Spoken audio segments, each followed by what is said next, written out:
Gégé Kizoubanata, Congolais, des pères et des mères, voilà. Originaire du Congo central.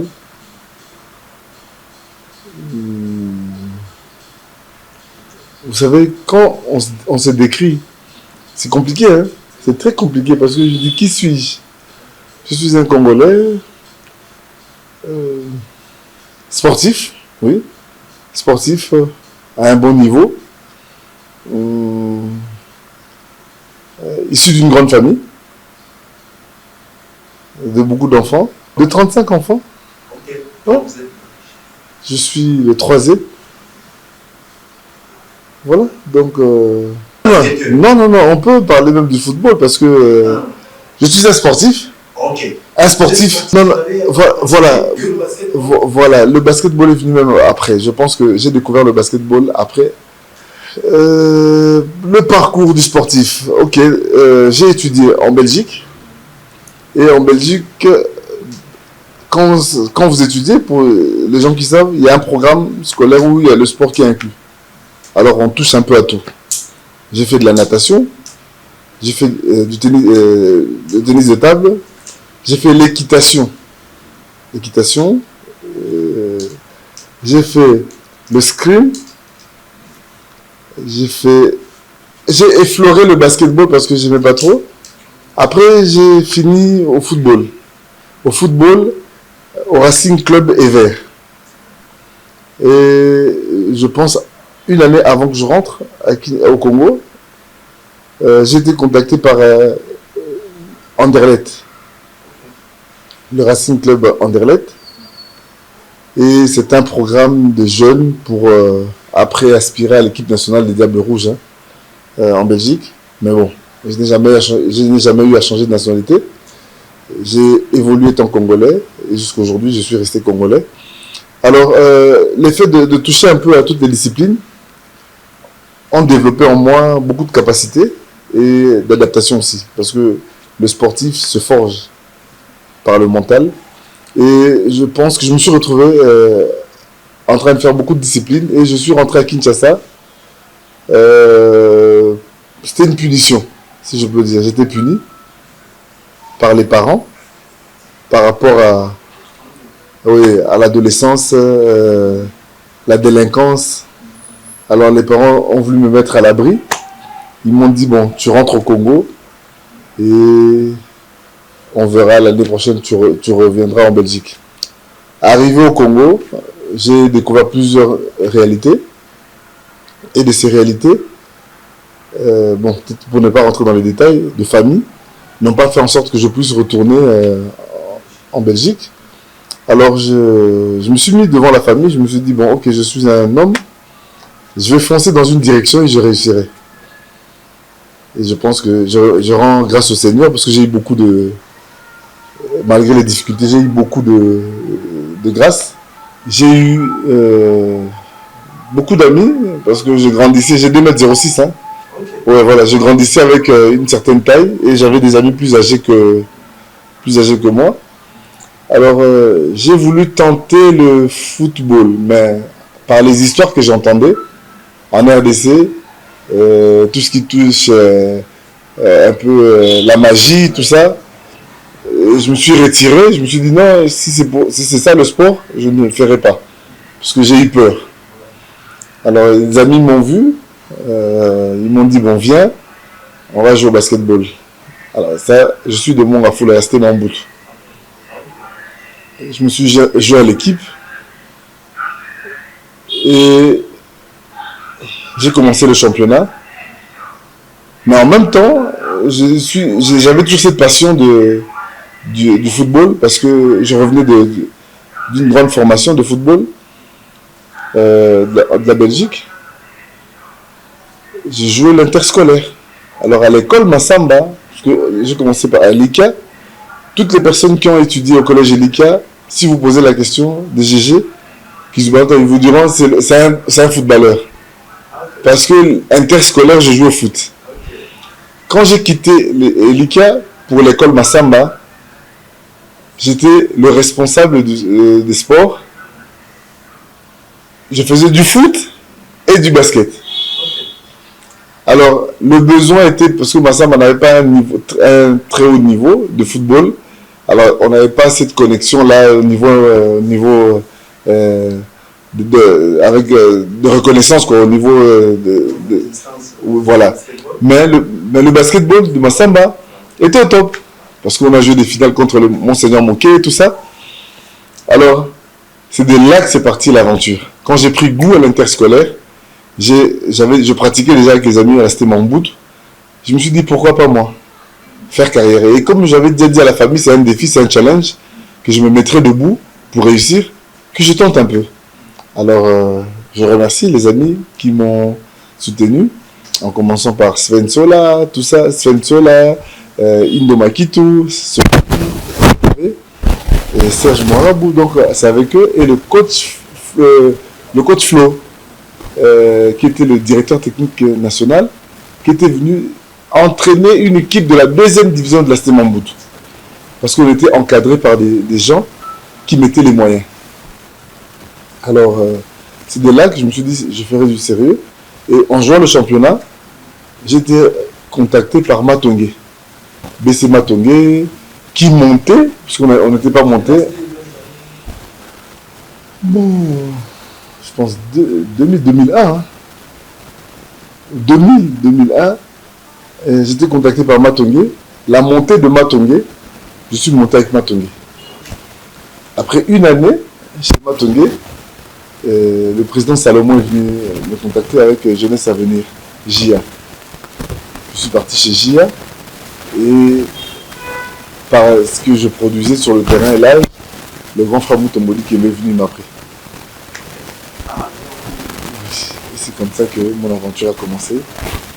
Entre les mains du grand frère Moutombodi Kembe, je suis devenu un joueur professionnel en 2002.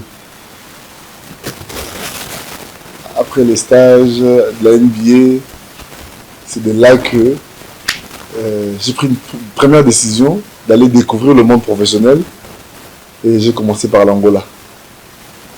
Et ça s'est suivi de 16 ans de carrière pro pour être aujourd'hui ici. Alors les 16 ans de carrière pro, je suis parti au Liban, je suis parti en Libye, où j'ai évolué. Je pense que le printemps arabe, j'étais dans une équipe, l'équipe du président Kadhafi, El Shabab. Donc au niveau de c'est des moments forts de ma carrière. J'étais champion de coupe arabe avec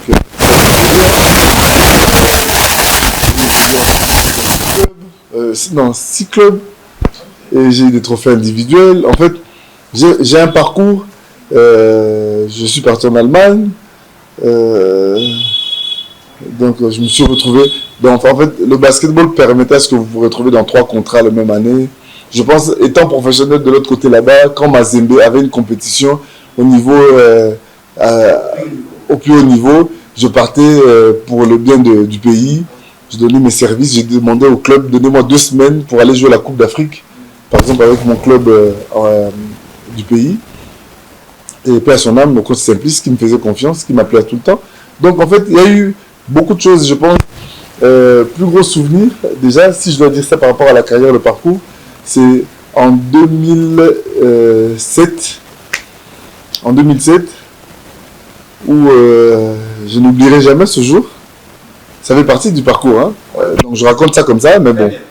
Le lundi, le samedi, on devait être à Kinshasa, parce qu'il n'y avait que 2 vols en Angola, à Luanda, pour venir à Kinshasa, et il y avait le match lundi, à 14h de l'équipe nationale, pour la Coupe d'Afrique de l'Afrobasket 2007, qui devait se dérouler en Angola. Alors, on arrive à l'aéroport, on était à 2, et le grand frère, c'est le Selengi.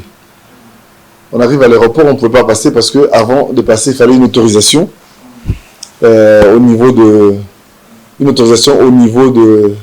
la frontière. On n'avait pas eu cette autorisation. Le temps que ça arrive, le vol avait déjà décollé. Et à l'époque, quand il y avait décollage du vol, ça ne partait pas nécessairement avec ça partait avec les bagages et vous restez. Alors, on se retrouve à Luanda à 15h sans vol, on ne sait pas quoi faire. On appelle le président Mahatadi et on est coincé. Alors le président dit, faites quelque chose, mais vous devez être là. Je pense, oui, c'est le président Mahatadi, le président Lufuma. Excusez-moi, peut-être qu'il y a l'un d'eux. On dort à Luanda. Le lendemain, on prend le vol pour Cabinda. Dimanche. On prend le vol, on arrive à Cabinda. On va à la frontière pour traverser, pour aller à Mwanda. On nous dira que on traverse pas le dimanche. C'est fermé la frontière. Contraint d'attendre le lendemain, lundi. Il y a match à 14h. On explique que nous sommes déjà à Cabinda. On décale le match de 14h. On ne fait plus l'ouverture. On fait le deuxième match à 16h. On laisse le Gabon jouer contre le Cameroun.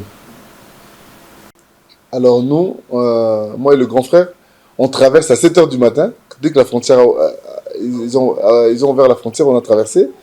On arrive à Mwanda. On loue une Jeep. Et là, j'étais au téléphone avec maman Gina. Allô, vous êtes où? On loue une Jeep qui nous dépose à l'aéroport de Mwanda. On prend un vol. On arrive à 13h50 ou 14h. Non, on arrive à 15h à Ndolo. Il y a le bus qui vient nous récupérer. On monte dans le bus. Le temps d'arriver au stade de Martyr Ndolo, il y avait déjà les hymnes de la RDC. Il y avait toute ma famille dans le gradin. Mes oncles, mes frères et sœurs, ma mère. Alors, quand on arrive, j'ai pas de paire de baskets. Parce que j'avais déjà tout mis. Je pensais que quelqu'un allait récupérer à l'aéroport pour amener au stade. C'est le coach Mozin Mozing. Il avait une paire que Moutombodi Kembele avait remis au coach Mozin. Il s'est déchaussé. Et je pense que vous allez m'accompagner pour aller donner une paire de baskets au coach Mozin. Par rapport à cette histoire, j'ai une dette. Et je viens de me rappeler. Merci vraiment, merci à vous. Et donnez-moi cette opportunité. Il enlève sa paire de basketball. Il dit, Yaka, Zoa. J'ai mis la paire du coach Mozin. Je me suis chauffé, l'équipe jouait. Et ce match, j'ai joué que 20 minutes. J'étais le MVP du match. Wow. Ouais, contre le Tchad. Alors, père son âme, hein, Godzilla. Il a crié mon nom. Kizubanata. Et puis il prend son truc. Je vous dis, j'avais des choses qui sortaient de mon corps. Toute la famille était là. Et la famille ne croyait pas leur enfant. En fait, le sport, je vous dis, le sport, c'est autre chose, hein, je vous dis. Ça amène à des dimensions, vous n'avez même pas idée. Leur enfant, le petit qui a grandi à la maison, qui courait, se met au centre du sport congolais, du basketball, au stade des Martyrs, tout le monde criait son nom. Le premier ballon que j'ai pris, comme je suis sorti du Congo tout petit, on ne savait pas quel niveau j'avais atteint. Parce que je suis parti en 2002, je reviens en 2007, 5 ans après. Alors j'avais beaucoup à prouver.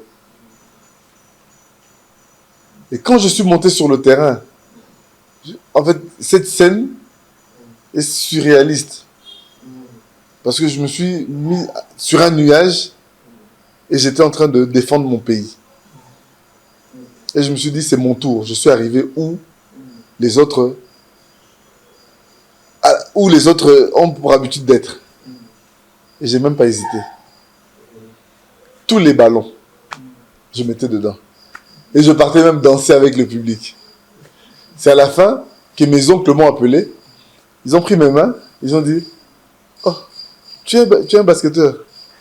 Nous, la famille, on te libérera. Et ça, à jamais dans mon esprit. Après, je pense qu'après ce trophée-là que nous avons eu, de la zone, étant premier de la zone, j'ai enchaîné plein d'autres. Parce que quand j'ai quitté, c'était vraiment mon départ.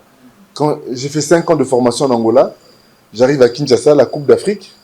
On repart en Angola pour jouer la Coupe d'Afrique. 2007 ? En 2007, oui, puisqu'on était qualifiés. On repart jouer en Angola. Manque d'organisation. On n'a pas pu atteindre un bon niveau. Mais j'étais parmi les top 10 des joueurs africains. Et je pense que c'est de là que mon histoire a commencé, par des contrats qui ont permis à ce que je puisse me couvrir aussi un peu financièrement, aider ma famille. Et c'est de là que ça a commencé, l'aventure du basketball. Parce que l'Angola, c'était vraiment l'école pour moi d'apprentissage. Alors je suis parti, j'avais un club belge qui m'avait fait appel, la Tunisie, après ça s'est enchaîné. Donc c'était pendant 16 ans que j'ai vécu comme ça. Alors si je dois dire vivre le basketball pleinement, je retire dans les 16 ans les 5 ans du professionnalisme de l'Angola parce que c'était l'apprentissage. C'est les 11 ans, c'était intense. En 2015, on s'est retrouvés, j'étais capitaine de l'équipe des étrangers. En 2015. On devait jouer contre la Tunisie pour le sparring partenaire. Et on s'est retrouvés à un moment donné sur le terrain, 4 Congolais et un Américain. Dans l'équipe des étrangers, on était 4 Congolais. Et puis d'autres Yougoslaves, Sénégalais, Camerounais, Américains, tout ça. Mais on était 4 Congolais. Il y avait Pichumanga, Évariste, Shongaya, il y avait Mohamed Toumba, Momo, Béton, et moi. Alors, le coach nous a adaptés à des positions qui n'étaient pas nôtres. C'est-à-dire, Pichu joue 5, Mohamed joue 4, il m'a mis 3, et il met Eva 4, 2. Et on met un Américain au-dessus. Comme j'étais le capitaine, on m'a appelé par la sélection tunisienne pour me demander de baisser l'intensité. Parce que c'était tellement... Il y a les images, il faut suivre. Alors, à la fin du match, Dieu a permis à ce que je puisse parler plusieurs langues, hein, portugais, l'arabe, tout ça. Alors, on m'a tendu le micro pour me demander, mais comment se fait-il que GG, avec les 4 joueurs que vous êtes, que le Congo ne participe pas à la Coupe d'Afrique? Je ne sais pas quoi dire. Et vous savez, dans ce genre de cas de figure, vous livrez pas votre pays. On dit non, c'est juste c'est un problème d'organisation. Ça sera réparé, ça sera arrangé bientôt et on sera à la prochaine Coupe d'Afrique. Je dis ça comme ça. Alors quand on s'est retrouvés entre nous dans les vestiaires, on s'est dit, hey, Sonia. Et l'année d'après, j'ai pris un téléphone avec le coach, en discussion avec le coach Charlie Bouzangou. J'ai créé un groupe WhatsApp, j'ai mis Maxi Chamba, tous les jeunes, j'ai mis, et puis je commençais à poser des questions. Et les jeunes avaient pas des très bons souvenirs de leur dernière, de leur sélection passée. Je dis non, c'est fini ça. Les choses vont changer.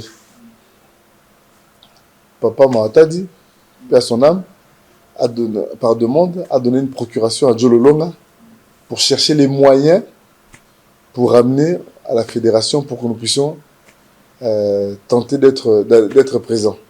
Parce que je pense qu'il n'y avait pas les subventions. Je ne connais pas les raisons, hein, mais il y avait un moment donné, le basket est passé par un temps sans subvention. Alors, Jolo Longa est parti contacter une banque, un lait, hein, une marque de lait, pour ne pas citer, pour ne pas faire la pub. Voilà. Moi, étant équipementier, j'ai fait les maillots, j'ai ramené, et c'est comme ça qu'on est parti à Bangui, arracher la qualification en Centrafrique avec tous les joueurs qu'il y avait. Très difficile, je vous dis. Très difficile, nous avons eu cette sélection de qualification. Et c'est comme ça que il y a des émissions, je dis c'était la meilleure génération. Si je devais refaire ça, je remettrais même un maillot, un autre maillot dessus, un autre maillot dessus de la RDC. Donc très fier d'être congolais et j'étais très fier d'être capitaine pendant un temps. de l'équipe nationale. J'étais très fier d'évoluer sous le maillot national. Et je pense que c'est même ça qui a fait en sorte que je me développe ainsi et que je puisse garder vraiment cet esprit de faire en sorte que je vienne porter ma pierre à l'édifice, donc à la construction du développement du pays. Les motivations, je devais participer au développement de mon pays. Et je ne savais pas par où commencer. Mais vu mes qualités de mon cursus, disons, je suis un manager, je me devais d'exercer. Alors je ne savais pas où. Et personne aussi a pu me contacter pour prêter main forte et donner, faire en sorte que je puisse donner ma part. Alors je me suis retrouvé dans les activités de la Fondation Jésus Zubanata. Je me suis retrouvé en train d'organiser un match avec les amis, je pense, et qui faisait partie du corridor. Fabrice, Dieu merci, Laetitia. Quel Dieu merci. Dieu merci, le présentateur de l'émission que je suis en train de faire. Donc, Gasti. Donc, voilà. Et 4 personnes, 4 braves. Et que je garde aussi, au fond de moi, une place pour eux. On s'est mis comme ça à développer. Et puis, je pense que c'est de là même que l'aventure de la fédération a commencé. Et vous pourrez passer au témoignage aussi. Ils pourront raconter le développement de la marque, la fédération. C'est de là que cette force, on s'est dit, il faudrait choisir un secteur pour vraiment aider et prêter main forte. Et c'est comme ça que nous avons pris le basketball sur fauteuil. Et c'était au moment où les instances au niveau international demandaient à ce que chaque pays, chaque comité paralympique puisse créer des fédérations. Et c'est comme ça que j'étais là au bon moment. Après nos activités de la fondation, du corridor, est venue cette aventure proposée de dire que nous créons cette fédération, nous allons fonder. Et c'est comme ça que c'est parti. En 2018, la fédération a été créée, mais n'était pas reconnue officiellement. La reconnaissance au niveau du pays, c'était en 2021, en septembre. J'oublierai jamais, le 21 septembre 2021, c'est là où le ministre Chembo a signé l'arrêté portant sur la création de la fédération. Et c'est de là que nous avons commencé à recevoir les subventions de l'État. Donc, c'est une force qui ne vient pas d'un sentiment quelconque, mais ça vient de pouvoir prêter main forte, disons, à la vision du gouvernement. Ça, c'est de 1. Pourquoi? Parce que je dis, cette vision du gouvernement montre que nous devons compter sur tout le monde. Et il y a eu une création d'un ministère aussi, je pense, vous savez, des personnes avec handicap, qui est dirigé de la main de fer de maman Irène et Sambo. Alors, ce développement-là, ça devait être dans tous les secteurs. Les résultats, voilà, donc il y a un résultat que on illustre là maintenant. Voilà, on est en train d'illustrer. Le résultat, c'est que nous sommes le numéro 1 de la zone. Je pense que le numéro 1 de la zone m'a mis aussi à un niveau. Vous avez parlé je suis le président au niveau national, mais je suis aussi président de la zone. Je dirige 9 pays de notre zone. Alors, ce développement de la Fédé m'a propulsé, m'a mis au niveau de la zone. Alors, les trophées que nous avons remportés, peut-être que si on passait sur chaque trophée, je dirais, ça c'est la 2e place que nous avons eu avec les garçons au niveau de l'Afrique du Sud, ça c'est la 2e place des dames, ça c'est la 1re place au niveau de la zone des éliminatoires, ça c'est la médaille que nous avons reçue aux Jeux Parafricains de Ghana 2023. Voilà, donc il y a des trophées comme ça. Je pense que nous sommes à 8 trophées et individuels aussi, parce que mes athlètes se sont distingués au niveau de la zone. des compétitions. Nous avons été même au pré-mondial au niveau de la Thaïlande, je pense, où les garçons ont joué, n'ont peut-être pas gagné, mais ont gagné de l'expérience parce que c'était un autre niveau. Alors, satisfait de ce qui s'est passé déjà jusqu'à maintenant au niveau de la Fédé et au niveau de la zone. La preuve en est, nous recevons la phase finale de la CAN U25 dames en RDC cette année. Alors moi je dirais dans la progression, il nous manque plus sur le plan local parce que nous manquons comparé au basket valide où il faut une paire de baskets qu'on peut avoir à 300 000 chez nous. Si je dois comparer, nous devons avoir un fauteuil par exemple, et je dis ça comme ça,